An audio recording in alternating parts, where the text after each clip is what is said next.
yang terpenting kita harus melihat dulu nih, motif pelaku ini membuat video sur itu untuk apa nih? Apakah untuk kepentingan pribadi atau memang sengaja dia kepengen dipublikasi sehingga bisa dilihat oleh umum? Kalau di dalam undang-undang ITE terkait pornografi itu kan memang tidak dibenarkan ya menurut hukum ya apabila pelaku menyebarluaskan konten media elektronik yang bersifat kesusilaan gitu kan, dan itu jelas melanggar hukum dan berindikasi pidana. Pasal itu pasal 27 ayat 1 ya, junto pasal 45 ayat 1 Undang-Undang ITE. Dengan ancaman hukuman berapa, Bang? Kalau nggak salah 6 tahun, di atas 5 tahun. Nah, sangat disayangkan ya, apalagi melihat dalam hal ini kan pelaku ini kan statusnya kan masih belum bersuami istri ya, hanya mantan pacar ya.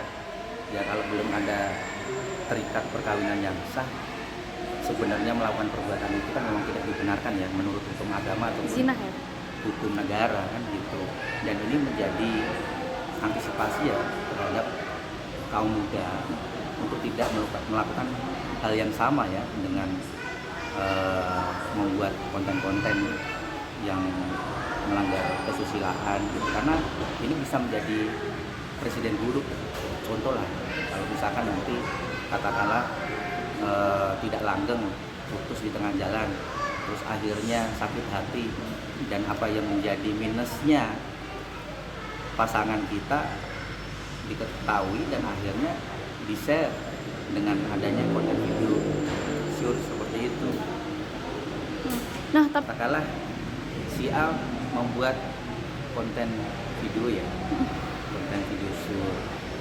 Kalau untuk kepentingan diri pribadi, untuk konsumsi diri pribadi dan tidak diperuntukkan untuk dilihat oleh umum, ya sebenarnya nggak masalah. Yang menjadi masalah apabila sudah membuat konten yang tidak dibenarkan menurut hukum, tapi diperlihatkan oleh umum, disebarluaskan, karena ada ancaman pidananya dalam Undang-Undang ITE pasal 27 ayat 1 juga pasal 45 ayat 1 itu ada sanksi pidananya.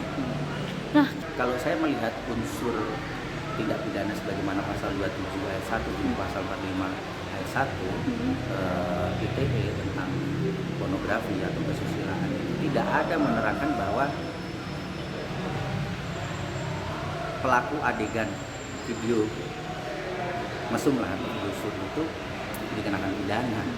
Tapi setiap orang yang tanpa hak menyebarluaskan konten media elektronik yang ada kaitan hubungannya dengan kesusilaan, nah itu baru dipidana.